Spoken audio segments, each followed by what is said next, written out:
আজকে জুলাই মাসের 2 তারিখ 2026 সাল রোজ বৃহস্পতিবারে যারা ওমান থেকে রিয়াল বাংলাদেশে পাঠালে আপনারা কত টাকা রেট পাবেন, পাশাপাশি স্বর্ণের দাম কত চলতেছে বর্তমানে, বিস্তারিত তথ্যগুলি জেনে নিতে পারবেন। তো বন্ধুরা, আজকে যারা ওমান থেকে 24 ক্যারেটের প্রতি 1 গ্রাম স্বর্ণ ক্রয় করলে 52 রিয়ালের ভিতরে পাবেন। 22 ক্যারেটের প্রতি গ্রাম 48 রিয়াল 800 পয়সা। এটা ছিল ওমানের মালাবার গোল্ডের রেট।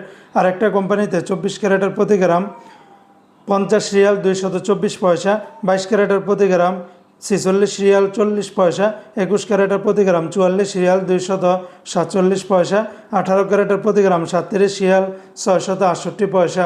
এই রেটগুলোর সাথে ব্যাট ট্যাক্স মেকিং চার্জ কোনো কিছুই যুক্ত করা হয়নি। তাছাড়া ওমানে আরও বিভিন্ন কোম্পানি রয়েছে, এক একটাতে রেটটা ভিন্ন ভিন্ন হতে পারে। আজকে যারা ওমান থেকে 1 রিয়াল বাংলাদেশে পাঠাবেন, ওমানের সকল এক্সচেঞ্জগুলোতে 318 টাকা 80 পয়সার ভিতরে পাবেন। তবে কোনো কোনো এক্সচেঞ্জে 319 টাকারও উপরে দিচ্ছে। তাই আপনারা যখনই টাকা পাঠাবেন অবশ্যই কয়েকটা এক্সচেঞ্জ ব্যাংক দেখে শুনে পাঠাবেন, যেটাতে বেশি পাবেন সেখান থেকে পাঠাবেন।